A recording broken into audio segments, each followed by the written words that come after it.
I've been counting down the days to get out. I've been looking for a way from this town. And you're too far away to help me now. So I'm counting down the days to get out. 'Cause I need to learn to forget everything that drags me down. I need to forget everything inside me now. Full speed ahead, far from the end. So I'm full speed ahead.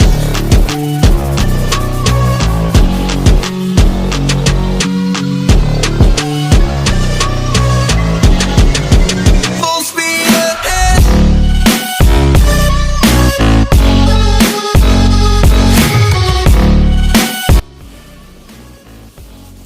Nah, kita lanjut ya, bincang-bincang sama Bang Cepi. Banyak pertanyaan dari teman-teman saya tentang koi. Kita simak langsung jawaban dari Pak Cepi gimana. Ini Bang, kemarin tuh kan teman saya ada yang coba-coba melihara koi itu kan. Tapi dia tuh gak tahu beli dari mana. Kemudian seminggu tuh mati Bang. Posisi ikannya ya lumayan besar lah, sudah ukuran dari sebesar tangan. Itu buat aturan kolam sama airnya gimana Pak?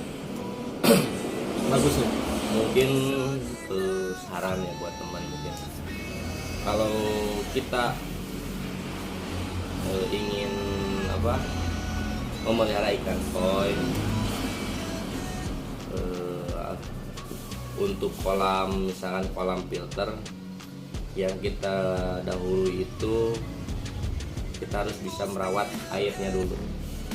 posisi pertama, poin pertama tuh air. Poin pertama yang kita rawat dulu bukan ikan, air. Nah, apabila airnya udah bagus, misalkan kita coba pakai ikan kecil dulu, air udah bagus, misalkan ikan udah hidup, tidak ada kematian, nah, kita coba pakai ikan yang bagus, yang besar. Buat uji coba mungkin ya. Nah, uji coba pakai ikan kecil dulu. Kalau misalkan kolam filternya baru gitu kan. Nah, terus kalau misalkan dalam kolam tersebut sudah ada ikan, nah kita jangan beli langsung dimasukin nih ke dalam kolam, jangan.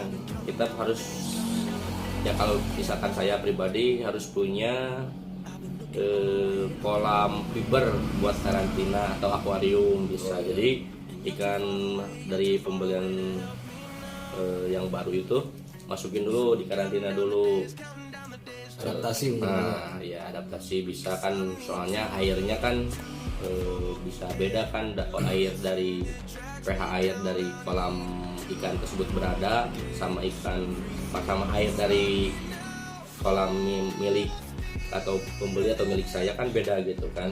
Nah, makanya harus dikarantina dulu paling sebentar, 4 hari 5 hari lah karantina dulu. Kalau ikannya udah kelihatan sehat, benar-benar sehat, dimasukin. Nah tapi dengan catatan ikan yang ada di kolam tersebut juga sama ikut karantina, itu dalam artian puasa makan gitu. Berapa hari tuh Pak? Minimal 3 hari, 10 hari 3 hari. Berarti kalau buat dimasukin tiba-tiba ke kolam lumpur tuh nggak bisa ya? Kalau dari kolam apa? Kalau misalkan kita belinya dari Kolam lumpur ke kolam filter. Iya. Nah, apabila kalau misalkan ikan tersebut dari kolam lumpur itu justru lebih bahaya. Soalnya kan kalau dari kolam lumpur itu banyak bakteri-bakteri atau kotoran dari ikan tersebut gitu kan. Nah, jangan langsung dimasukin ke dalam kolam filter. Nanti kalau misalkan dimasukin insya Allah gitu, Masalah. semuanya mati.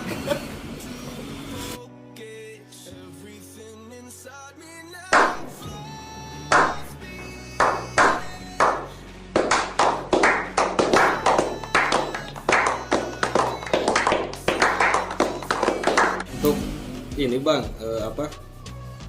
pakan ya bang ya. Kalau dari usia tuh kita tuh harus beda jenis atau merek atau gimana bang? Sebenarnya kalau dari pakan, untuk jenis pakan hanya sedikit yang mempengaruhi ikan. Kalau misalkan ikan posisinya dari ukuran kecil gitu kan, ukuran dari 5 cm gitu sampai 20 cm, kalau saya pribadi ya pakan-pakan yang biasa ada di toko-toko gitu kan, jangan pakan impor lah atau gimana. Soalnya pertama lihat dulu dari segi ekonomis gitu kan. Oh iya iya, yang terjangkau dulu Yang bang ya. terjangkau dulu. Iya iya iya iya. Yang penting kondisi kolamnya, kolam lumpurnya gitu, kolam pembesarannya bagus, luas, terus dalam, untuk kedalaman juga minimal 1 meter lah, biar ikan cepat besar. Itu buat pembesaran. Ya kalau misalkan di kolam lumpur. Kalau misalkan di kolam filter, untuk ikan-ikan besar minimal itu 1,5 meter, 2 meter lebih bagus gitu. Itu kalau bagusnya bang dari apa, ukuran ikan buat dimasukin ke kolam filter tuh bagusnya ukuran berapa senti? Kalau sebenarnya kalau misalkan itu relatif, ya kan, banyak orang yang masih ukuran kecil juga ada yang dimasukin ke kolam filter ya. Cuman kalau saya pribadi, keindahan itu pada ikan koi dilihat dari ikan-ikan besar jumbo gitu kan. Benar-benar. Apalagi kalau misalkan ikan jumbo bagus dimasukin ke kolam filter yang airnya bening bersih gitu kan, jadi kelihatan gitu kan, dari segi apa, pattern warna gitu kan, sama kegemukan ikan. Tapi kalau misalkan ikan bagus dimasukin kolam lumpur ya kelihatan. Iya benar. Soalnya kan airnya keruh bang. Mau indah gimana? Iya. Apalagi bang, poin yang paling penting buat memelihara ikan koi, yang paling penting? Yang paling penting kalau ingin memelihara ikan koi, satu, kita harus tahu terlebih dahulu jenis-jenis ikan koi. Soalnya di Indonesia ini banyak breeding ikan koi. Di daerah saya sendiri ya, di Kabupaten Ciamis lebih dari 100 orang yang breeding ikan koi. Soalnya pertama harganya memang menjanjikan dibandingkan ikan-ikan lain gitu. Kalau ikan lain kan bisa dibeli dengan harga per kilo, sampai nyampe dari 1 kilo itu ada yang 5 ekor, 10 ekor. Kalau ikan koi kan harganya itu per ekor, bukan per kilo gitu kan. Satu itu. Yang kedua gitu kan, sesudah mengetahui jenis-jenisnya dari ikan koi, mengetahui perbedaan ikan koi yang bagus dengan yang jelek. Jadi kita harus bisa membedakan. Caranya? Nah, pertama terlihat dari segi pattern itu pola warna pada ikan koi. Jadi kalau misalkan warna merah, jangan sampai si merahnya terlalu berserakan. Yang pokoknya yang indah dilihat lah gitu kan. Berarti warna tuh harus simetris ya, seimbang. Kalau misalkan pola contoh jenis kohaku gitu kan. Kalau kohaku kan yang paling bagus itu merahnya itu jangan sampai ke mulut ya. Kalau misalkan sampai ke mulut, sering disebut dengan kucibeni gitu. Kucibeni itu jelek gitu kan, kurang greget lah kalau kata orang-orang Jepang mungkin. Iya. Ya saya juga ada yang nyebutin kan kalau, nah ini jenis koi haki, SI katanya. Saya tuh nggak paham bang, SI apa, haki apa gitu kan. Kalau haki itu sebetulnya hanya singkatan haki itu. Kalau dari kepanjangannya itu high quality. Oh iya. Nah, kalau SQ itu show quality. Buat kontes. Show itu sering digunakan untuk kontes-kontes ikan koi yang ya berkualitas lah gitu. Saya juga kan nggak paham ini SQ ini haki. Saya kira jenis warna bang, kan saya nggak tahu kan haki apa. Oh saya jawab oh ya aja. Jadi kalau misalkan gini, buat pencerahan gitu kan. Ya. Kalau misalkan saya kan breeding kan, breeding ikan koi yang kemarin dipanen itu jenis Gosanke, indukannya dari Sanke. Dari sekian telur itu ada mungkin kurang lebih 5.000 telur, yang jadi kurang lebih 4.000 ekor anakan ikan koi. Dari 4.000 tersebut yang bagusnya kemarin hasil sortir menurut saya cuma 200 ekor. Dari 4.000. Nah, sisanya itu bisa dibilang grade B, C, D gitu kan. Oh iya. Kalau di ikan koi itu ada grade-nya.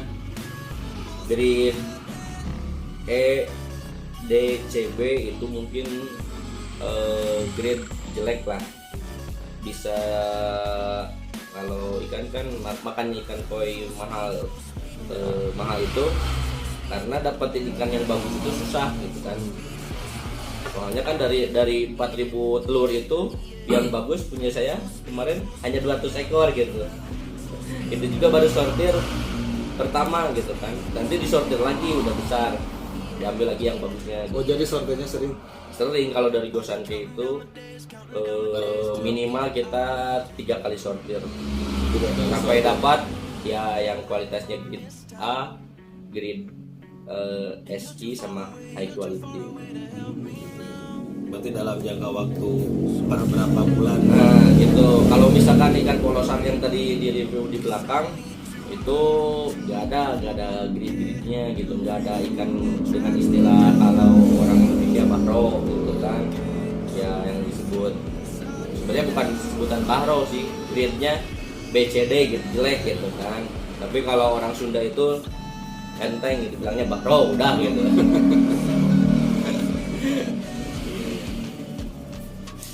Kalau misalkan polosan itu nggak ada, cuman mungkin fisiknya jelek, bisa disebut grade A, bukan soft quality, bukan high quality gitu.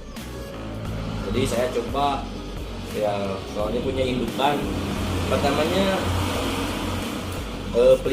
pelihara di kolam filter ukuran 50 cm, udah ukuran kurang lebih 60 sekarang.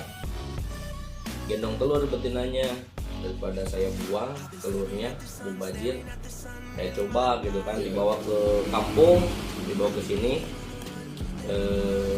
buat dipijahin, dibudidayain gitu.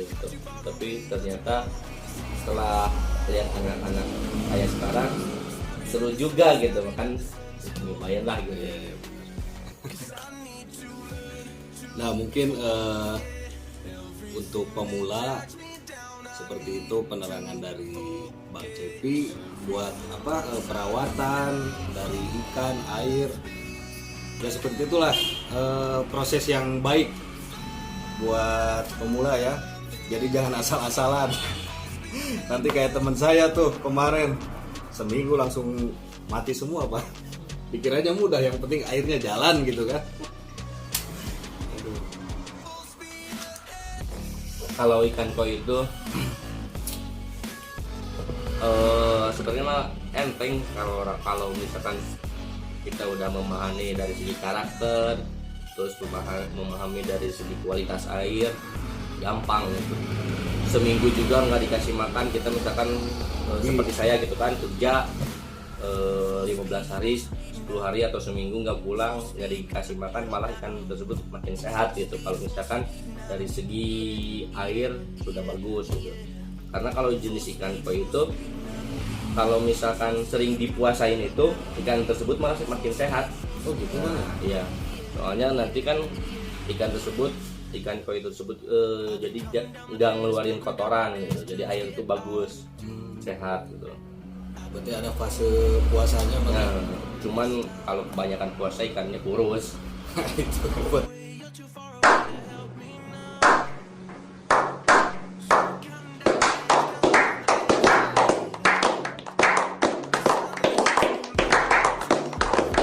pertumbuhan lambat.